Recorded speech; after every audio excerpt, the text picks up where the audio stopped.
전에 여러분들 마음을 좀 편안하게 해드리려고 무슨 얘기 하나 설명 시작하겠습니다. 오늘 감사를 장식을 너무나 예쁘게 잘 해주셨는데 제가 들어오자마자 저보고 여기 서보래요. 왜 서보라고 그러셨는데 그러니까 이 갈대가 내 얼굴을 가릴까봐 새우 제가 그 정도 지르는데 감사했습니다. 근데 갈대보다 키가 크다는 것에 제가 세상도 감사했습니다. 아무튼 감사할 조건이 많습니다. 이 기회도 감사하는데 저보다 크신 분들은 더 많이 감사하시길 바랍니다.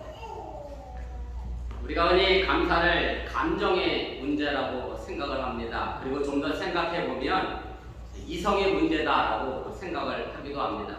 이렇게 말씀을 드리는 것은 감사라는 것이 내가 마음에 어떤 좋은 감정을 가졌을 때 할 수 있는 것이다 라고 생각하기 때문이고요.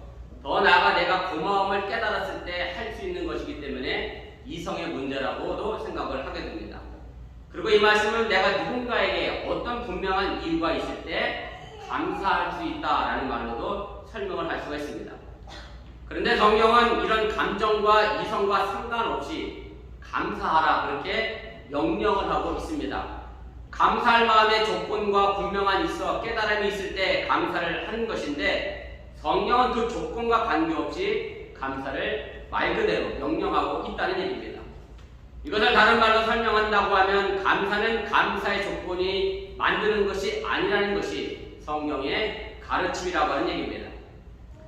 감사는요 사람됨의 풍성입니다. 조건이 있어 생기는 감사도 물론 있습니다. 그것은 내 기대와 혹은 내 소원의 충족이 생긴다라고 하면 우리는 얼마든지 감사할 수 있습니다. 그런데 이런 감사는 기대와 소원이 충족되지 않을 때는 반대로 원망과 불평으로 쌓이게 되는 결과를 가져오기 때문에 이런 감사는 온전한 감사가 아니라 조건적인 감사에 머물 수밖에 없다는 말씀입니다. 오늘 본문을 보면 사도 바울은 이렇게 명령합니다. 범사에 감사하라. 범사라고 하는 말은 모든 일이라고 하는 뜻이고요. 영어 성경을 그대로 직역해 본다라고 하면 모든 환경에서 감사하라 그렇게 명령을 하고 있습니다. 그래서 범사에 감사하라고 하는 이 명령은 어느 때나 감사하라는 말이고 기쁜 일에만 감사하지 말고 슬프고 고통스러운 일에도 감사하라는 말씀입니다. 다시 말씀드려 조건의 감사가 아니라고 하는 것을 여러분들이 깨달으시길 바랍니다. 한번 하나님이 천사를 부르셨습니다. 천사에게 2개의 바구니를 주시면서 이렇게 말씀을 했다는 거예요. 한 천사에게는 너는 내려가서 사람의 기도를 담아오라 그렇게 말씀을 했고 또 다른 한 바구니 천사에게는 사람들의 감사를 담아와라 이렇게 말씀했다는 겁니다. 결론적으로 말씀드리면 기도의 바구니는 가득 찼는데 감사의 바구니는 텅텅 비어 다시 하나님께 왔다는 얘기입니다. 또 이와 비슷한 이야기가 있습니다. 어떤 사람이 천국에 가서 천사의 안내를 받으면서 하늘나라 창고를 구경했는데 한 창고를 보니까 텅 비어 있더래요. 천사에게 왜 이 창고가 비어 있느냐라고 물었더니 이것은 사람들이 땅에서 기도할 때 하나님이 그 기도의 응답으로 내려보내주는 창고인데 그래서 이 창고는 비어 있습니다라고 설명을 했다는 겁니다. 그리고 다음 창고로 갔더니 그 창고는 가득 차 있다는 거예요. 그럼 이 창고는 왜 가득 차 있습니까? 라고 물었더니 그 천사가 이야기하기를 땅에서 하나님께 감사하는 사람들에게 이 선물을 주려고 이 창고에 쌓아놨는데 감사하는 사람이 하나도 없어 이 선물이 땅으로 내려가지 못해서 이 창고가 가득 쌓여 있습니다라고 이야기했다는 얘기입니다. 누군가 감사하라고 만들어낸 평범한 이야기 같습니다만은 어찌 보면 사람의 마음을 제대로 깨뜨려본 이야기가 아닌가 그런 생각을 해보게 됩니다. 감사가 중요한 것이라는 것을 잘 알지만 감사의 마음을 갖고 사는 사람은 그리 많지 않다는 사실입니다. 사실 감사보다는 원망과 불평이 많은 것이 우리 인생에 살아가는 인생사라고 해도 틀리지가 않습니다. 서양 속담에 이런 말이 있습니다. 행복의 여신은 언제나 감사의 문으로 들어오지만 불평의 문으로 나가버린다라는 속담입니다. 우리가 정말로 행복한 삶을 살기를 원하고 행복이 우리 안에 머물기를 원한다라고 하면 감사해야 한다고 하는 얘기입니다. 원망과 불평은 행복을 내쫓는 어리석은 행동이기 때문에 원망과 불평 그 자체가 사실은 이미 심판이라고 하는 사실 또한 우리가 기억할 필요가 있습니다. 사람들은 그렇습니다. 누군가를 미워를 하지요. 그리고 그 사람이 좀 망했으면 좋겠다. 그 사람에게 내가 꼭 원수를 좀 갚았으면 좋겠다. 그렇게 생각하며 삽니다. 그런데 이미 내 마음속에 미운 마음을 품고 있고 그 사람에게 원수를 갚겠다라고 생각하는 것 자체가 이미 그 사람의 얼굴을 망가뜨리고 상하게 하고 그 마음의 중심을 흔들어 놓는 심판으로 치닫게 된다고 하는 사실을 우리가 깨달을 필요가 있습니다. 범사는요, 법적인 용어가 아닙니다. 이렇게 말씀을 드리는 것은 감사라고 하는 것을 법으로 다루지 않는다는 뜻이고요. 그래서 감사하지 않는다고 해서 법적으로 어떤 처벌이나 형벌을 받지도 않는다는 뜻입니다. 그리고 성경에도 보면 감사하지 않는 사람을 두고 어떤 징벌을 내리는 구절은 발견되지가 않습니다. 그래서 사람들이 감사를 중요하게 생각하지 않는지도 모르겠습니다. 그러나 감사가 중요하지 않다고 생각하는 사람은 어리석은 사람입니다. 그래서 감사하지 않는 사람은요, 깨달음이 없는 어리석은 사람임을 여러분들이 또한 기억하시기를 바랍니다. 감사라고 하는 것은 사실 깊은 생각에서부터 나옵니다. 그래서 생각하다라고 하는 영어의 단어지요. 제가 오늘 한비할 때 원어민 영어 발음을 배웠습니다. think라고 해야 되는데요. 와, 그 다음에 감사에 탱크라고 했더니 탱크가 아니네. 땡크. 한비한 표현인데 think와 이 think의 감사의 표현의 어원이 같다라고 하는 얘기입니다. 뭔가 생각해야 감사할 수 있는 것을 우리가 깨닫고 찾아낼 수 있다고 하는 얘기고, 결국 생각이 없는 사람은 깨달음이 없어 감사도 하지 못하고 원망과 불평하는 사람이라고 하는 그런 말씀입니다. 여러분들도 아마 한 번쯤 들어보셨을 사람인데요. 미국의 로만 빈센트 필 박사라고 하는 분이 계십니다. 아주 적극적인 사고방식이라고 하는 책으로 유명한 사람이고, 그분이 쓴 책 가운데 이런 얘기가 있어요. 하루는 이제 그분이 기차를 타고 여행을 하는데 그 맞은편에 한 부부가 앉아 있었다는 거예요. 그런데 그 부인이 기차에 앉자마자 계속해서 이제 불평을 이야기합니다. 오늘 좌석이 너무 불편하고 시트가 충수도라는지 더럽다고 하고 승무원도 오늘 불친절했다고 하고 모든 불편 이야기를 계속해서 이야기를 합니다.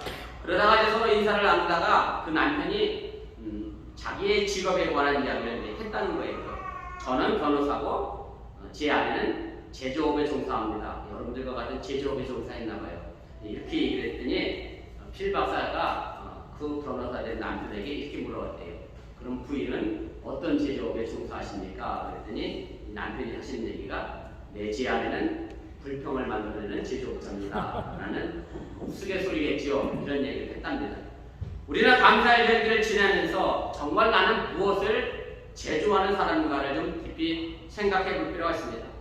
이렇게 말씀을 드리는 것은 어떤 외적인 사건이 원망과 감사를 결정하기 때문이 아닙니다. 원망이든 감사든 그것이 인격이고 체질이기 때문에 그렇습니다.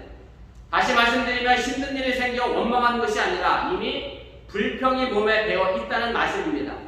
반대로 감사의 체질, 감사의 성품, 감사의 인격이 있는 사람은 어떤 경우에도 감사의 눈으로 모든 것을 보게 된다는 그런 말씀입니다. 예를 들어 말씀드린다라고 하면 장미를 보면서도 알라바마 장미는 조금 정신이 나갔습니다. 이 겨울에도 장미꽃이 피어서 저희 집 앞에도 장미꽃이 피어 있는데 가시나무에도 예쁜 장미꽃이 피었다라고 보는 사람이 있는가 하면 장미꽃에 왜 가시가 있어? 내 손을 찔르는가라고 불평하는 사람도 있다는 얘기입니다. 제가 여러분 설교 시간에 드린 말씀인데 교회는요 마음밭을 가꾸는 곳입니다. 그리고 체질을 바꾸는 것입니다. 원망과 불평의 체질을 은혜와 감사의 체질로 바꾸는 것이 교회라고 하는 얘기고, 오늘 우리 부은일사님이 제 설교를 대신 다 했잖아요. 기도 속에서 교회 와서 다짐했는데 세상 나가서 또 그렇게 못 살아서 또 와서 다짐하고, 그래서 교회는요 자꾸 다짐해서 내 마음의 체질을 바꾸는 것이 교회라고 하는 사실을 여러분들이 잊지 마시기 바랍니다. 감사의 인격, 감사의 성품은 바로 어떤 어려운 삶에도 좌절하지 않게 만드는 힘이 된다라고 하는 얘기고, 감사는요 오히려 어려운 처지를 도전의 디딤돌로 여기고 이겨낸다고 하는 사실을 여러분들이 깨달으시길 바랍니다. 여러분들이 너무나 잘 알고 있는 에디슨이죠. 그가 생전에 1300개 이상의 발명 특허를 얻었다라고 하고 있고, 대표적으로 알고 있는 것이 우리가 지금 불을 켜고 있는 이 전구가 에디슨이 만든 회사, 미국의 대표적인 가전회사 GE가 에디슨의 회사와 토마스 휴스턴의 회사가 합병해서 GE라고 하는 가전제품이 이제 탄생을 했습니다. 여러분들이 아시는 것처럼 에디슨은 호기심이 많아서 정상적인 학교를 다니지 못해 학교에서 이상한 아이라고 쫓겨났습니다. 정규의 학교 공부를 배우지 못했습니다. 더욱이 젊은 날에 이 에디슨은 규모거리가 됐습니다. 그런데 노년에 에디슨이 이런 말을 했습니다. 참으로 감사한 것은 내가 규모거리가 되므로 연구에 몰두할 때 잡음이 들리지 않았다는 겁니다. 라는 감사의 말을 했다는 겁니다. 에디슨은 자신의 규모거리가 된 것을 두고 원망하지 않았습니다. 오히려 그것이 귀가 들리지 않으니까, 잡음이 들리지 않아서 연구에 집중할 수 있는데 큰 도움이 됐다라고 그것을 감사의 조건으로 생각했다는 말씀입니다. 사실 이미 규모거리가 된 것을 원망해도 소용은 없습니다. 원망한다면 그는 어리석은 사람입니다. 세상에 우리 자신을 포함해서 이런 사람들이 너무 많습니다. 이미 엎드러지는 물을 바라보면서 원망을 하고 후회를 한다고 하는 얘기입니다. 대부분 많은 어리석은 사람은 이미 지나간 것을 원망합니다. 이미 벌어지고 지나간 일에 대해 원망하고 불평해봐야 사실 돌이킬 수 있는 방법은 없습니다. 이것이 우리가 부르는 찬송가에도 나와 있는 것처럼 힘써도 안 되고 물어도 안 되는 것이 바로 이런 일이기 때문에 그렇습니다. 오늘 우리가 함께 읽은 본문은 새 명령형으로 아주 된 간단한 말씀입니다. 항상 기뻐하고 쉬지 말고 기도하고 범사에 감사하라. 사실 이 세 명령은 따로따로의 말씀이 아닙니다. 성숙한 감사, 차원이 다른 감사를 갖기 위해서는 기도하지 않으면 안 된다는 것이고, 기도에는 분명 기쁨을 목적으로 두어야 한다는 사실 또한 여러분들이 믿으시길 바랍니다. 여기서 말하는 기쁨이라고 하는 것은 세상적인 일로 기쁨이 아닙니다. 내가 돈을 많이 벌어서 기뻐하라는 것이 아니고, 자신이 공부 잘해서 기뻐하라는 것이 아닙니다. 환난과 고통이 많은 세상에서 항상 기뻐하는 것은 어찌 보면 불가능한 일입니다. 그래서 이 기쁨은 예수님 안에서의 기쁨이고 영원한 기쁨임을 여러분들이 믿으시기를 바랍니다. 그리고 이어 바울은 기도를 말합니다. 기도는 우리 기독교인의 삶을 지탱하는 힘이 됩니다. 그래서 기도하지 않는 기독교인은 기독교인이라 말할 수가 없습니다. 쉬지 말고 기도하라는 것은 아무 일도 하지 말고 기도만 하라는 것이 아닙니다. 일정한 시간에 규칙적으로 기도하는 것도 물론 중요합니다만은 여러분들의 일상의 삶에서 삶 자체가 기도하는 삶을 의미하는 것임을 여러분들이 잊지 마시길 바랍니다. 사람은 연약해서 쉽게 좌절하고 슬픔에 빠지고 초조하게 되어 있습니다. 낙심하고 마음이 흐트러질 때 우리는 기도를 통해서 다시 일으켜 세움받는다고 하는 사실을 여러분들이 잊지 마시기를 바랍니다. 종교개혁자 마틴 루터가 이런 말을 했습니다. 재봉사가 옷을 깁는 것이 그의 일이고 구두 수선공이 구두를 수선하는 것이 그의 일인 것처럼 그리스도인은 기도하는 것이 그의 일이다 라고 말합니다.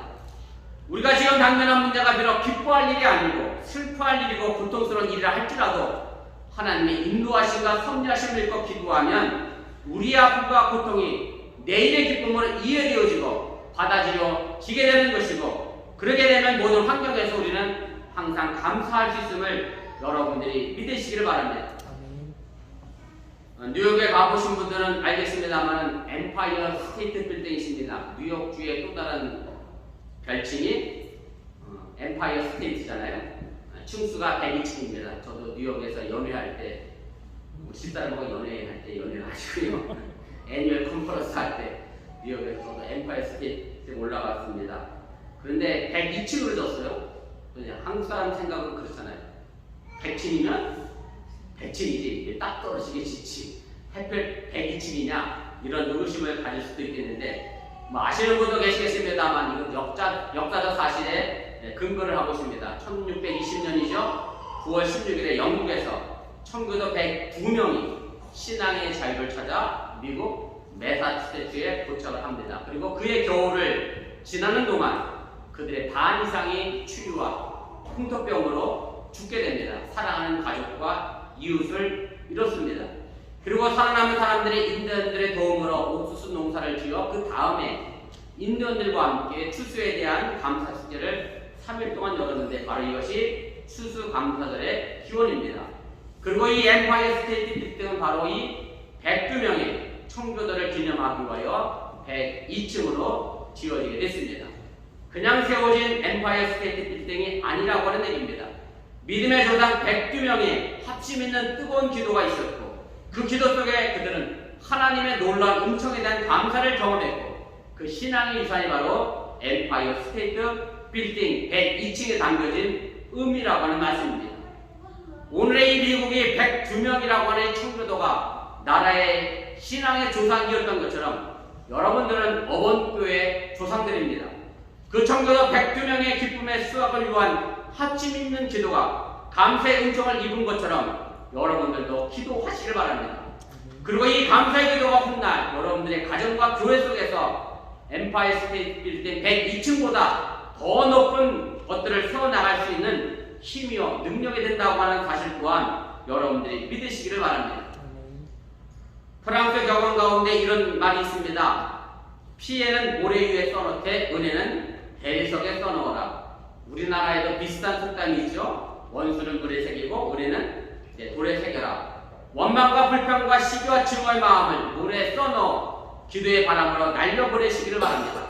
그러면 그 날아간 자리에 바로 감격과 감사가 채워지게 됨을 여러분들이 믿으시기를 바랍니다. 오늘 본문의 말씀은 기쁨, 기도 그리고 감사를 말합니다. 그리고 이 단어들 앞에 하나를 더 첨가했습니다. 항상 쉬지 말고 그리고 범사입니다. 언제나 라고 하는 뜻입니다. 봄과 가을 좋은 날씨만 감사하는 것이 아닙니다. 무더운 여름